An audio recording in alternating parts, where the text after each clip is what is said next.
Hey everybody, I just wanted to give some comments on your research essay rough drafts.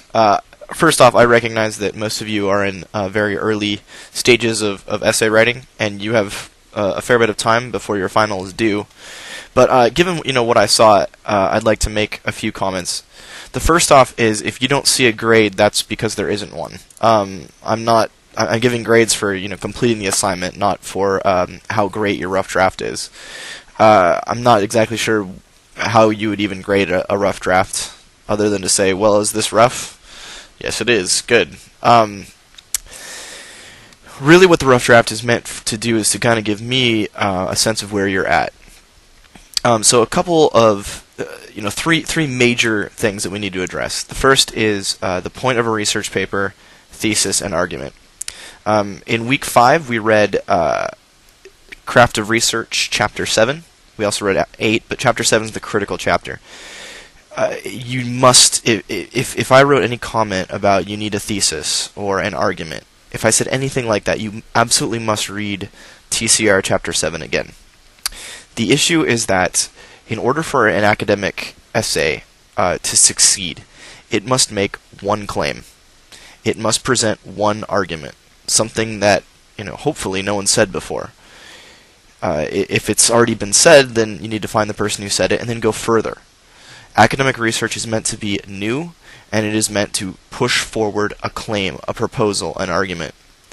A number of your papers maybe had a sense of where it was kind of going, but there was this kind of nebulous feel to everything, where it was, here's some things that I found out, here I'm going to report on what some other people said, maybe evaluate them. That's all well and good. That's great. That's wonderful stuff, and I'm really actually pleased with the way that you're interacting with sources in general. For the most part, when there's a source, I feel like most of you are summarizing and evaluating quite well. The problem is that the whole point of having sources is to help you push forward your claim. Tom's claim, Tom's argument. If you'd like, you can read any of your sources, and you'll find out that in your sources, especially articles, journal articles, which all of you have to have, at least one, if you look at a journal article, especially one that's peer-reviewed, you're going to notice that within the first 3 paragraphs, there is a thesis statement. This paper argues that... ... In fact, most of them have abstracts, and the abstract just gives you a summary of the paper. The first sentence of the abstract is usually something like, this essay argues that, so-and-so's belief about X is wrong, and offers 3 reasons. That is the cornerstone, the foundation of every research paper. You must have something like that. Since you only have 2,500 words, I insist that it be no later than the last sentence of your first paragraph. The last sentence of your first paragraph, if nothing else, you don't even have to dress it up, don't have to be fancy anything. You need to say, this essay argues that. This paper argues that. And then tell me what you're arguing. If you want to move further on your thesis statement, give me, this paper argues that X for the following reasons, 1, 2, 3. And give me your 3 reasons. That is a fundamental aspect of essay writing. The reason it's so important is that every time you get stopped, you're lost in your essay, you're not sure what you're going, go back to your argument. Go back to the point of the paper. Have you proven your case? What are the elements of your case? Where are you? Are you in your first argument for your claim? Well then, have you proved that argument? Is it persuasive? I think it's They Say, I Say has a chapter on reading as your readers will read, anticipating counter-arguments. I think Craft of Research also has something like that. Maybe chapter 8 or 9. I can't remember. Look back on those books. They will talk about anticipating counterclaims. General claim, how are you going to prove it? I have 3 reasons. We're really not going to have much more space.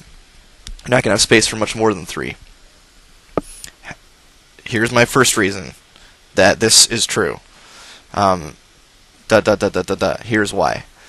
If you think back to every single one of your research essay assignments, they have all been, if you boil them down, aiming at this fundamental element of research. Make a claim, interact with other people who have made similar claims, different ones, whatever. Show where they're wrong, show where they're right, and then move forward.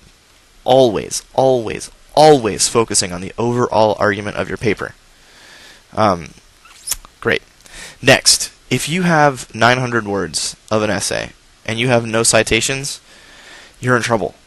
The point of a research paper is to be in dialogue with other sources.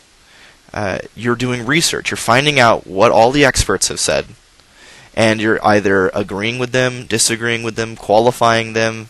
This is all covered in They Say, I Say. I can't remember what chapter, but it talks about the different ways that you can interact with a source. You can agree, disagree, you can qualify. There's 3 basic ways of interacting. Go back and look over that again if you're having trouble with this.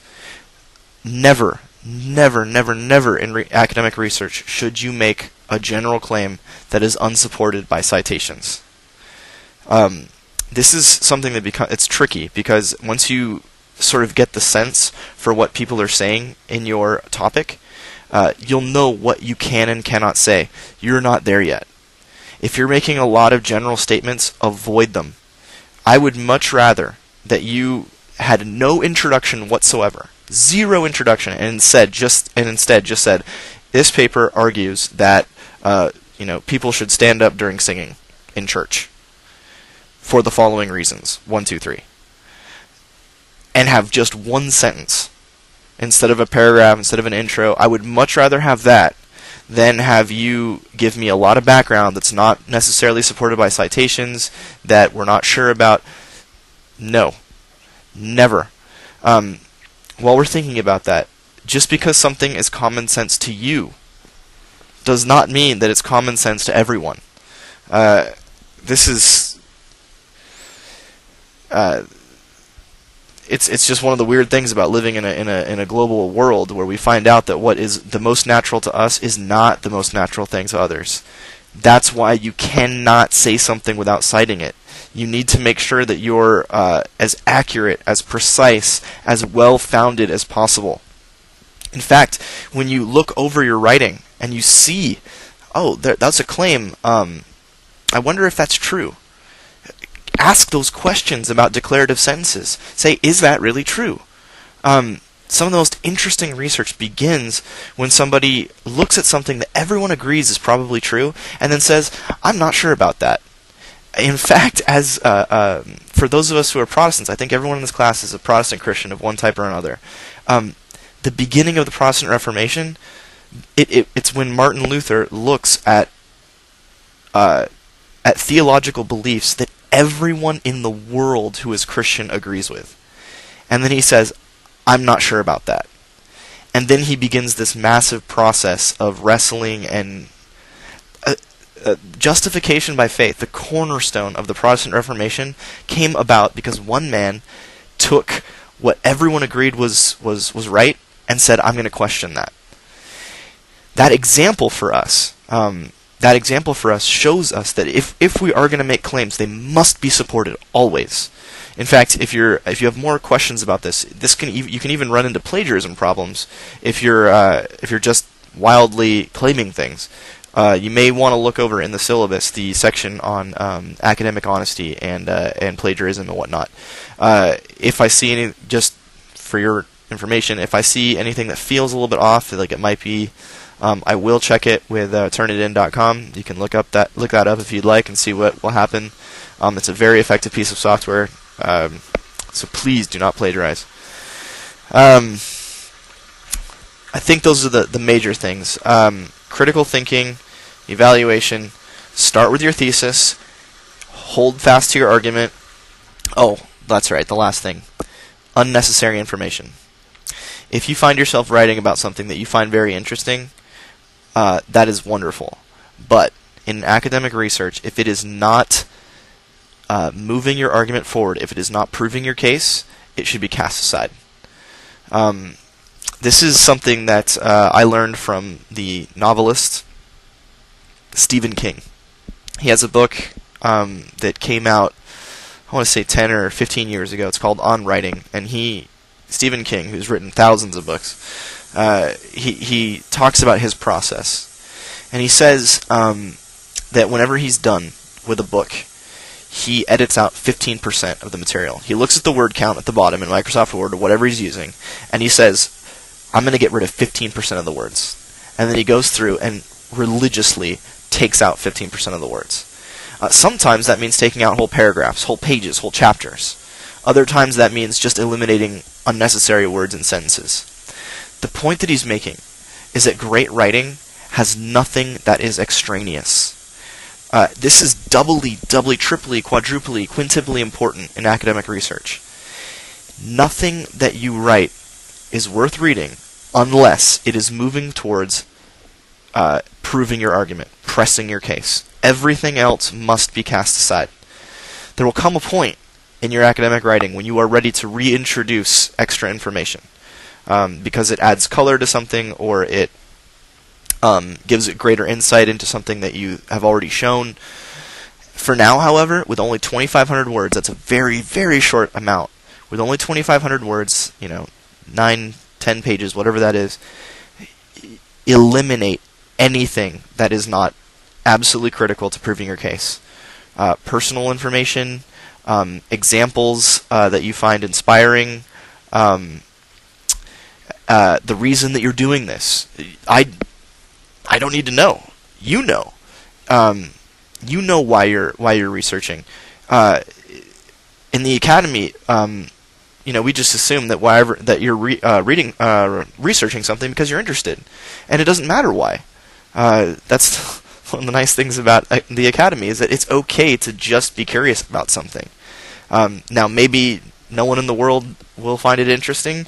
Maybe only 5 people. Maybe hundreds of thousands of people. But if it's interesting to you, that's enough. You do not need to explain why you're researching what you're researching. In fact, for those of you who do, I already know, because we've already talked about this in the forums and in some of your research essay assignments. I assume that what you're doing matters to your ministry. That's why we're doing what we're doing.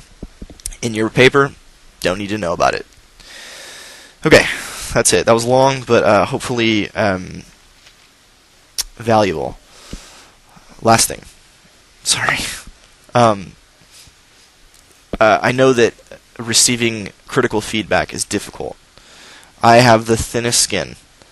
When when you fill out course evaluations or whatever, and you say anything negative, I'll read it, and I'll stay up nights weeping about it. I'll complain to my wife. I hate criticism. Everybody hates criticism. Some of us are better at it than others. Nevertheless, the academy is it can be a brutal place. At Fuller, we do our best to do things in love. And in charity, we do the best to give each other the benefit of the doubt, knowing that we're all part of the same church, all serving the same Lord, and all headed to the same ends, being with Him and with each other forever. That said, criticism is absolutely valuable. Please remember that if nothing else, you're writing a paper for me, I will be grading it. So if I'm giving you constructive feedback, stuff that is helpful, even if it hurts, please take it to heart. I will do my best to highlight all of the things that you do well, especially in your final paper. The rough draft, I tend to be just a little more like, fix this, fix that. But do not be discouraged by criticism. Criticism is how we improve. If you were already experts at this, you wouldn't be taking this class. You wouldn't be going to Fuller. And let me assure you that no matter how critical it feels when you receive comments from me, I've been there too. I'm still there. I turned in a couple chapters of my dissertation a couple weeks ago. I got feedback, and I haven't even opened the file yet because I'm scared to see all of the red ink and the this and that and fix this and fix that, because it hurts. I get that. I totally understand. I want you to know that that I'm doing this for you because I care about your future. I care about your congregations. I care about our church. And I want to see the best from all of us. I want to see our best thinking, our most, just our best prayerful reflection on what we think about God and the world. As we're being guided by this Holy Spirit, I pray, I hope, I believe that the Holy Spirit's guiding me as I'm trying to guide you. So know that that's where that comes from. And yeah,